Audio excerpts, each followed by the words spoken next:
Welcome to the Consulting Leaders Podcast, where we talk about the business of consulting. Whether you're looking to grow your practice or learn from the stories of leaders in consulting, you're in the right place. I'm your host, Guillaume Jouvencel, ex-PwC and co-founder of GHA Marketing. Join me as I interview the best consultants in their niche. Let's get on with the show.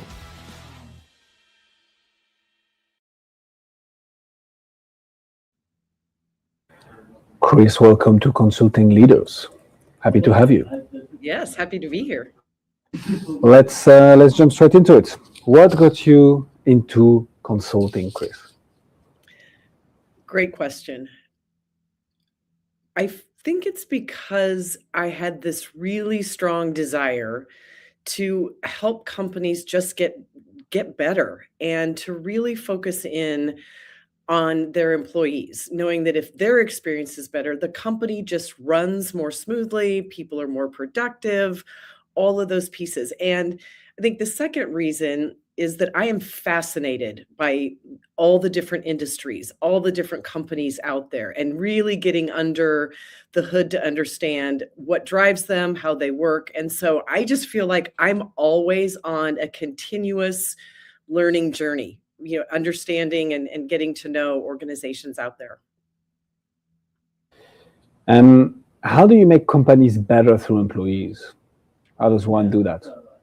We focus in on the employee experience. And for decades now, we've studied a concept called employee engagement. And in short, what engagement means is what is going to cause your people to want to work harder, stay longer, and quite frankly, just care more about your customers, care more about the products and services that they're creating. And when you can move people from being okay with their job to loving their job and loving their companies, then suddenly they just give that extra effort. They take the extra time. And when that happens, magic happens because the company begins to perform better. And when the company performs better, that creates a whole opportunity for better compensation for employees, more opportunities for learning and growth. And it really becomes an organization where people say, this is where I want to make my career. And so we really can prove that by moving the needle on engagement, you can move the needle on critical performance outcomes. And it's one of the ways that if you think about sustainable growth and sustainable profitability, it's your workforce that gets you there. I'm sorry that it happened so fast in the interview, Kris, but I have a curveball question to throw at you. Is that all right? Absolutely. So there has been this news recently of the first one-person $1 billion company. Like, this is not fiction anymore. It's called Medvi, MEDVI. $400 million per year in 12 months, 0 employee. What do you think of that? I think that those are going to be anomalies. And this is my thought process behind it. Mm-hmm. I want you to think about an interaction that you've had recently where you've maybe had a problem, an issue, a concern, and you've tried to go on to that company's website or try to just get an actual human being to pay attention and hear and try to make it better. And if everything is automated, at some point that's going to break down. And when you think about truly taking care of your customers, at some point, people are going to want to know that there is a human being who's there to help you solve your problem, address your concerns. So I believe that they will crop up, but I just don't see that being the future. And the other piece is, human beings are really adaptable. And so there may be certain industries, there may be certain organizations that can have 0 employees. But what I also know is that there's dignity behind work and knowing that what you're doing contributes to the company or the customer or the greatest to the world. And so I just believe that there will be ways that human beings adapt by using technology, by using AI, but there will be the need for purpose and connection. People will want to talk to someone, interact with someone in some of those critical moments of the customer life cycle. Amen to that. I mean, my whole business is having people talk to each other. So Yeah, I agree with that. I was curious to hear your thoughts on this. Um, who do you help, Kris? Who is it that you help have better employee retention, employee satisfaction, and therefore employee productivity, more thriving, and a company growing? Who is it that you help specifically? I think that that's a three-part answer. First and foremost, we help the organization at large. That if we can give insight into what's important to employees, and organizations can mobilize and help make that happen, the organization performs better. But here's the piece where I think most people don't always default to. We really help leaders get better at leading, managing, and supervising. If I can go to you as a leader and say, if I can tell you one or two areas that if you really put your shoulder behind it and you really take action in these two areas, that you're going to create a better environment for your employees, and you do it, you're considered to be a better leader. And so as I think about employee experience, employee engagement, the consulting work that we do, I believe it's just as much about helping the organization as it is helping leaders grow and develop and just be smarter about how to manage their people. And then the third group really is the employee itself. And again, you think about working in a 10,000 person organization, a 100,000 person organization. Each employee is one voice. But if each employee can figure out how to weigh in at certain touch points along their journey, and they feel that their voice is heard, then they're just going to be more committed to the organization. And then just to put a bow around all of that, when we can get organizations, and by the way, it's organizations in every industry on the planet. So it can be healthcare, it can be manufacturing, it could be financial services. If we can get them focused on creating better experiences, if leaders can become better leaders and employees can have a better experience, here's what we know, and this is really the mission that drives us and has driven me my whole career in consulting. We will make the world a better place. When people are fulfilled and respected and valued for the work that they do, when they leave, they're just better people. They're better parents, they're better spouses, they're better friends, because if they're fulfilled, it's human nature to say, I want to help others be fulfilled. And by the way, the converse is also true. You know, we've seen throughout the years when organizations are disjointed, when leaders are not in tune, and employees are disengaged, there have been some really major repercussions. For example, a client had the largest product recall in the history of their company. And for 3 years running, that particular division had the lowest engagement scores in the organization. I've worked with an organization where literally they were building engines for rocket ships. Their workforce was disengaged. It led to an almost near-death experience at that factory. And so this is, you know, when I think about engagement and I think about the consulting work that we do, this isn't just about a nice to do or a nice to have. It's a need to have, because it really does have implications for safety, for productivity, for quality, as you can see in those two examples that I gave you. So I agree with you. The question I always have in such a context is, but how do you brand and market them? Because it is for everyone, right? Everybody should be considering this. How does one specifically looks at you, Kris, and your company, and is like, okay, they are the ones who are going to help you. It's the famous, like, you need a back surgery, you have trust between two surgeons, right? One has done 10,000 back surgeries, and the other one has done 10,000 surgeries as well, but like brain, tummy, I don't know, leg, knee, and also a bit of back surgeries. Who would you go for, and why will you pay the first one much more? So in your case, how do you market, brand, and position yourself so that those decision makers come to you and are like, Kris, we need to have a talk here. I had a near-death experience in my factory. Mm-hmm. I'm really glad you asked that question, because at the end of last year, we went through a rebranding exercise. And instead of saying, this is what we think is our value proposition, and why would a company choose WSA over another consulting firm? And what the marketing agency actually did is to say, give us the names of some of your most ardent supporters, your most ardent supporters from a customer context. And it was interesting. When they came back, they said a couple of things that really resonated with me. Number one, what they said is consistency. That we've worked with WSA for 5 years, and for 5 years, that team that helps us stand up the listening posts, that helps us interpret the data and take action, that team has stayed the course. That team has almost become an extension of who we are. They talk our language, they use our nomenclature. And so I think that's number one. We've got staying power and expertise in the industry. But number two, and I think that this is really important, they said anybody can stand up a listening post. What WSA does is that they bring clarity to the data, clarity on where to act, clarity in terms of what's important.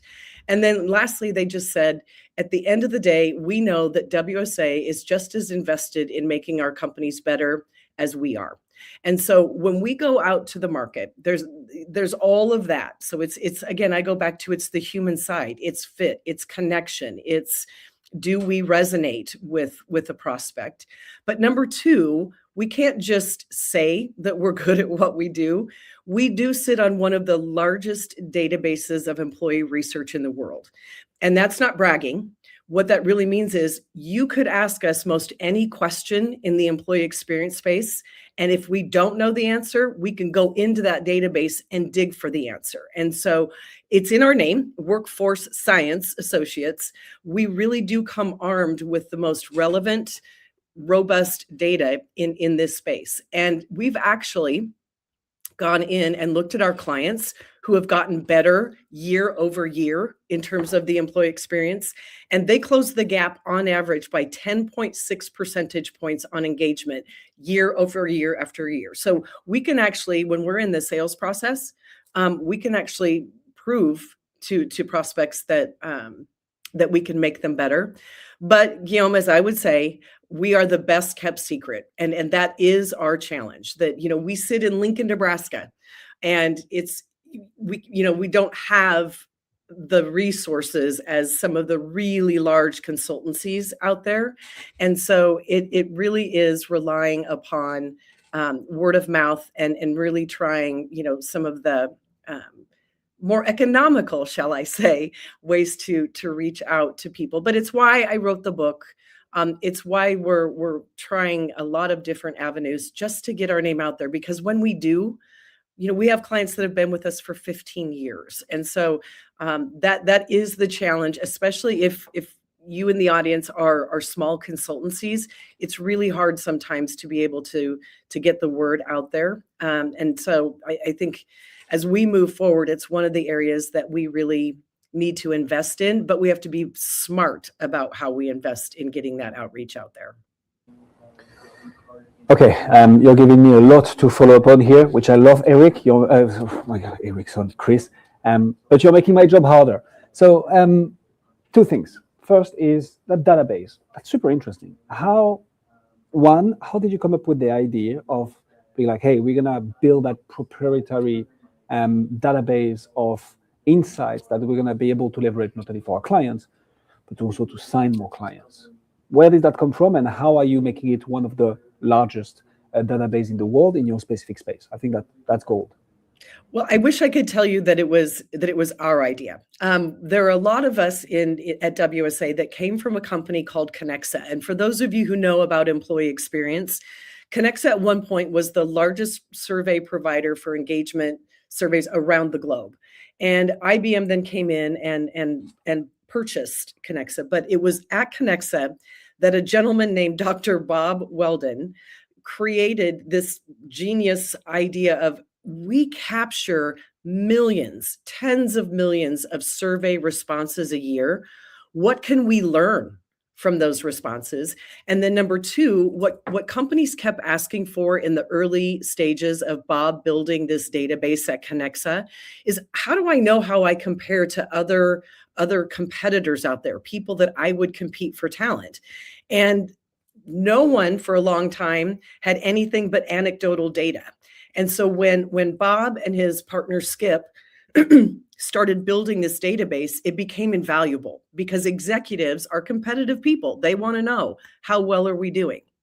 And so when we started WSA, the first thing that I said is, we've got to find Bob, and Bob has to come on board. And from day one, we started collecting our survey responses. And it is a 3-year rolling database. And so when we go out and we're talking about, here's what we're learning in the state of the workforce, it's all built upon that most recent updated refresh of the database. And so it's complex in terms of how to build it. I mean, Bob is a genius, and his partner Skip, they definitely knew how to build it. And so Bob came to WSA and replicated it. And it truly is our gold mine.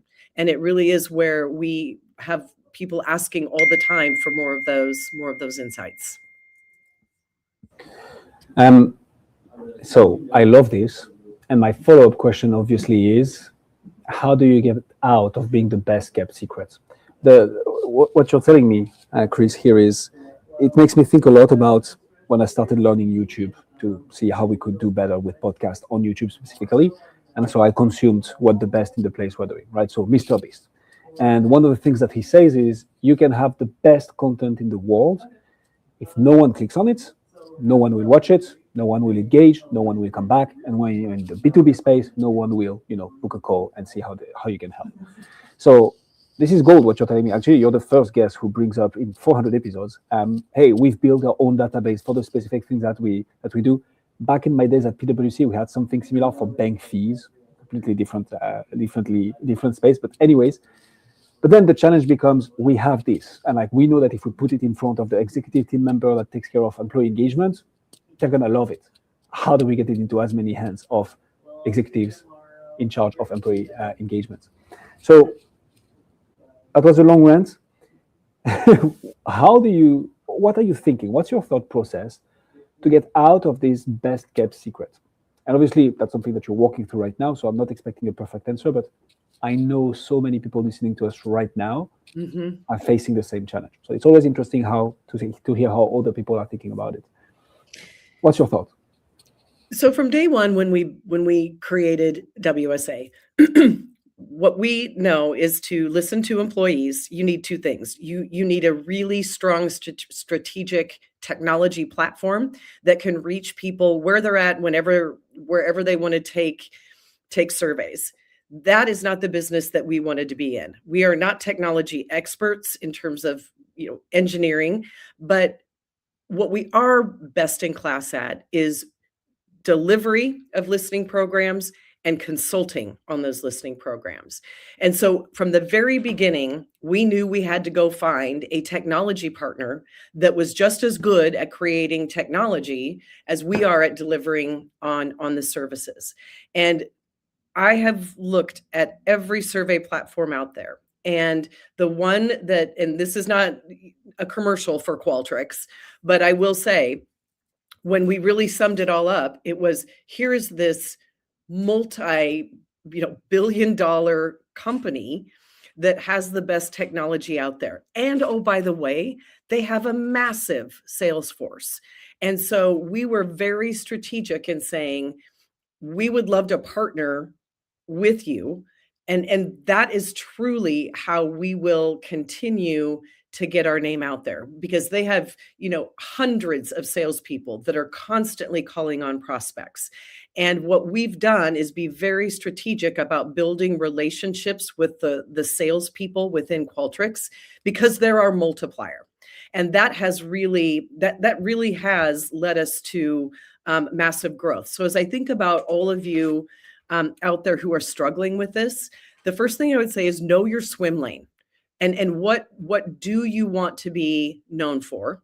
And then who are the key partners out there that can be strategic in having some form of partnership where both of you benefit? Because what we know is when we partner together and we work with clients, we create the stickiness that continues year over year to bring Qualtrics ongoing revenue, but we get that ongoing revenue as well. So that's first and foremost. I would say find find a partner that has a larger footprint and if you can meet one of their unmet needs and they can meet one of yours, it's a match made in heaven. And then I would also say, think about, so for me and for WSA in our space, the professional organization known around the globe is the Society for Human Resources Management, SHRM.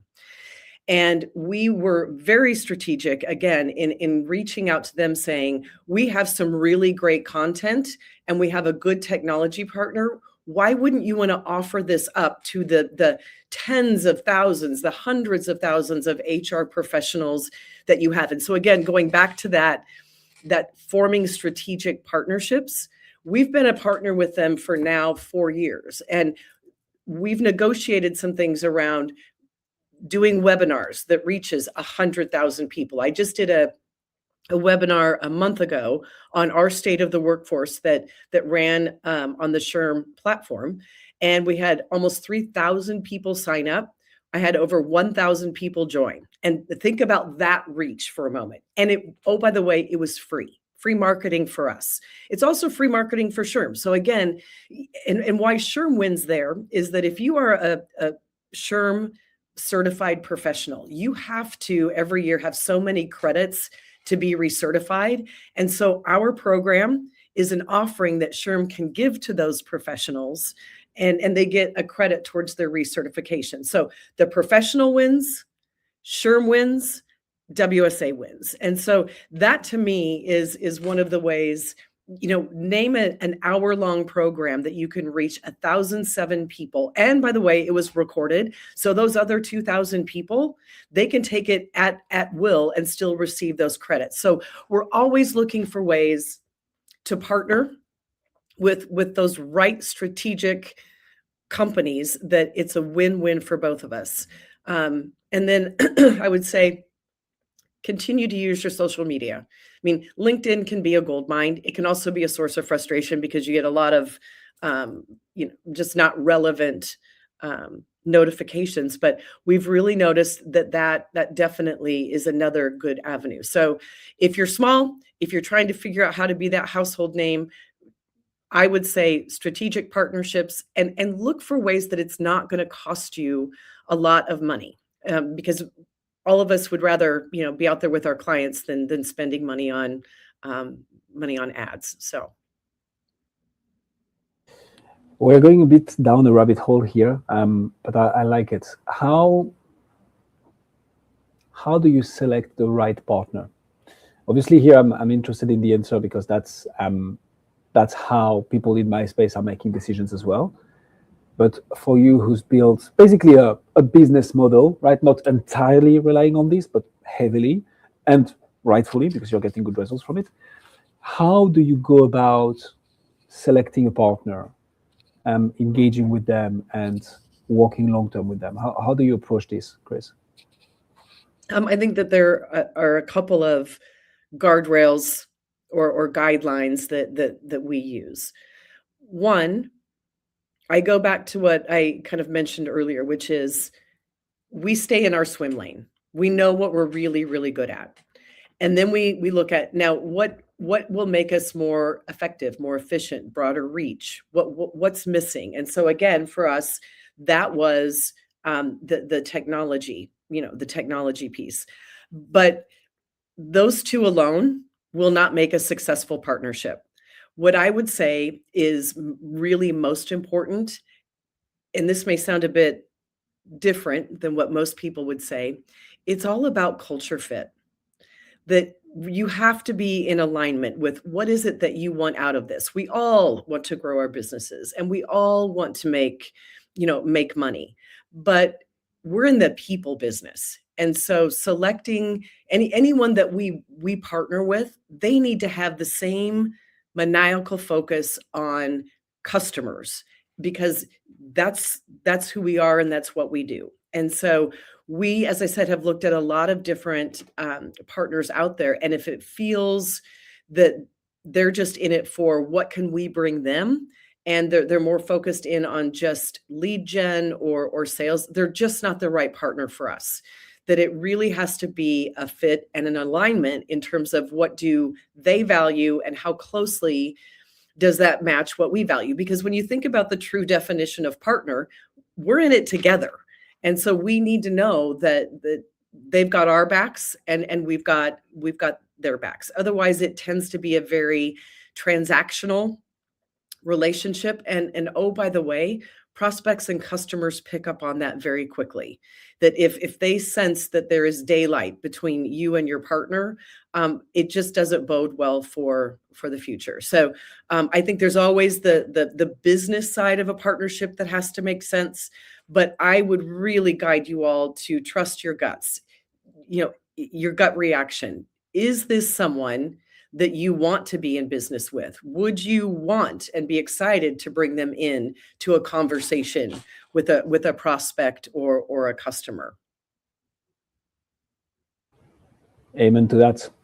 Back to the very first thing that we started with on this episode, which is people buy from people they trust and they consider as authority, but so does people engaging on the day-to-day. Like, it's one thing to sell, but then you need to retain, engage, and you can do so if you align and you vibe with the people you work with. Mm-hmm. Talk to me, and I feel that links a lot with sales as well, which is a question we ask a lot on the show. Let's jump to retention, Kris. How do you? So you come in, you help fix, employee engagement and therefore retention, productivity by 10 points, on the percentage at the end of the year, and then what? What happens? Not to build that client as much as possible, but to keep on providing value and the next step and the next problem. How do you do that? I love it. This is one of my favorite things to kind of to think about. So when we come in, first and foremost, as I said, we've got a series of programs that we like to run, but you've hit the nail on the head. As a senior executive, what do most senior executives focus in on? It's ROI. If I'm spending this money, what kind of return on my investment am I going to get? And so we are very purposeful that when we can say, can we look at your turnover results? Can we look at overall sales? Can we look at productivity, safety? Just think of all the different metrics that organizations track. And when we can tie the results of an engagement survey to retention, to safety, and those examples I gave earlier, then you feed that back to executives. And again, it moves from this is a nice thing to do for our people to, no, I need to use this data because it becomes a business lever. I can start to predict, if I have a more engaged workforce, what's that going to mean in terms of speed to productivity, all of those other pieces. But the other thing that really creates what we call stickiness, right? So retention, stickiness is such a great word, is that you constantly have to go mine that data and come back and say, by the way, and I'll give you a great example. Worked with a retailer for several years, and to your point, the danger always is it just feeling like rinse and repeat every year? And I happened to be having a conversation with the head of HR, and this was a retail organization, so part-time sales associates, that is the grand majority of their workforce. And she said, it's just, we bring these people in, they're super excited, and they up until 6 months, they're some of our star performers. And then we just seem to hit a turnover issue, an attrition issue. And so I went back to their last survey results. And interestingly enough, she was exactly right. From 0 to 6 months in that tenure band, they were the most engaged in the organization. But from 6 months to 1 year, engagement fell like a rock. So in thinking through that, if we know that data, why wouldn't we go back, and we did, to the CHRO and say, if we know at 6 months attrition spikes tremendously, why are we allowing that to happen? So we recommended at 45 days, put in a retention survey with that particular group of people and learn, what is it that they need more of? What do they need less of? And the most interesting point out of that when it surfaced is that people were saying, I need more training. You gave me a lot of attention in the very beginning, but now I want to go deeper into my role and what I need to do to succeed. And so they created additional training points for that group. Turn the clock forward a year when we did the survey again. I said, how is attrition at the 6-month mark? And she said, it's dropped precipitously. And so when you think about just that one data point of hearing high attrition at 6 months, going back and looking at the data, coming in and saying, here's something that we think you need to do, that is, again, we're helping them. We're thinking about better ways that they can run their business. And then again, what I would say to all of you is you think about your customers. When you do your job as a consultant really right and really well, and you have that champion within your client organizations, always in the back of our minds, we want to make those champions heroes. So that CHRO, by dropping attrition, that's a hard line profitability metric. And so that individual looked incredibly smart in front of the senior leadership team and looked more proactive versus reactive. So it helped that individual's career as well. And so it's those kind of things in our business. It's really easy, but we constantly are thinking about how can we add value? And in some cases, we add the value at our own cost because we can see the long ball. And other times it is that they do need to pay. But if they don't walk away from any interaction with you and saying, I learned something, you made me smarter, you made me think differently, you're making me think about acting in different ways, then that to me is a missed opportunity. I like your style, Kris. I'm going to ask you a question. I'm going to change a bit the format for that last question, which I usually ask on the show, because there's been a question that's burnt me for many, many years, especially when I was myself at corporate in a Big Four PwC, where employee retention is obviously one of the biggest challenges. And I've always asked myself this question. I'm going to ask it to you now, and I would like an honest answer. Are employee surveys really anonymous? They can be. But I have Good framing. So I am not a fan of anonymous surveys. Here's why. Okay. That and this is a joke that I've said for years. If you run an anonymous survey, those employees who really want to give their feedback and really want you to act on it, they don't want to be anonymous. They want to be, and this is the really important difference, they want it to be confidential. I don't want to see Guillaume's responses to a survey, but I want to see it in more of an aggregate. And when so that's first and foremost. I think it sets up automatically red flags about trust. Number two, it's always interesting when you run an anonymous survey, there ends up being 4 CEOs. Well, no, there's not. There's one. And so it by nature can cause some gaming of the results. And so what we're a fan of, and thank you technology, is a confidential survey. And what that means is that we, and I say this all the time, WSA is Switzerland between the employee and the organization. So we're going to hold the data. We're going to push out a survey, but we're going to pull the data back in. And there's a firewall that sits there between the organization and the employee. And in fact, in some countries around the world, it is illegal to be able to go in and look at individual survey responses. But why I said thank you technology is that we can hard code that confidentiality. We would never expose a group of people that didn't have at least 5 respondents, because then you can figure out who said what. And so a lot of times all that simply is it's a communication plan with employees, just helping them to understand that because it's going to be confidential, not anonymous, we're going to be able to be much more targeted in understanding the data and knowing where to act. And it's interesting. I use a lot of words and phrases, catchphrases, but we really do safeguard. Please don't go on a who hunt. Who said what? And it's just naturally in people's psyche to be able to want to know that. And so again, a lot of safeguards there. And when we've really encountered a lack of faith and trust in a survey, we can go back to someone did that.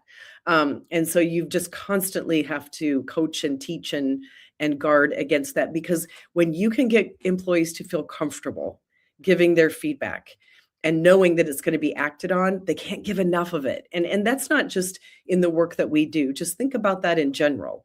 When you feel safe to offer up your opinions, your thoughts, your ideas, that just kind of creates the flywheel. And it really does, I think, make organizations better. So not a fan of anonymous for a whole host of reasons. I'm going to go confidential. Kris Erickson, ladies and gentlemen. Kris, if people want to find out more about you, see what you do, where should they go? They should go to workforcescience.com. And for those of you who have firms out there, please don't ever make your company name that long. I will never do that again. But that is our website. Piece of advice. We're definitely don't look up WSA. It's going to take you down a rabbit hole. It's workforcescience.com. And I think you'll learn a lot about what we do, and you'll learn that our ultimate mission is we want to make the world a better place. And what I would say right now, we all need that. It is needed.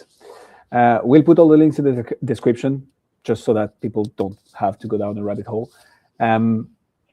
Kris, thank you so much for coming on Consulting Leaders. Absolutely. Thank you for having me. Thanks for joining us on this episode of the Consulting Leaders podcast. We hope you learned valuable lessons on how to grow your practice and take your business to the next level. Make sure to subscribe and leave us a review wherever you're listening to this show so you never miss an episode. To apply and be a guest on the show, click the link in the description. See you next time. How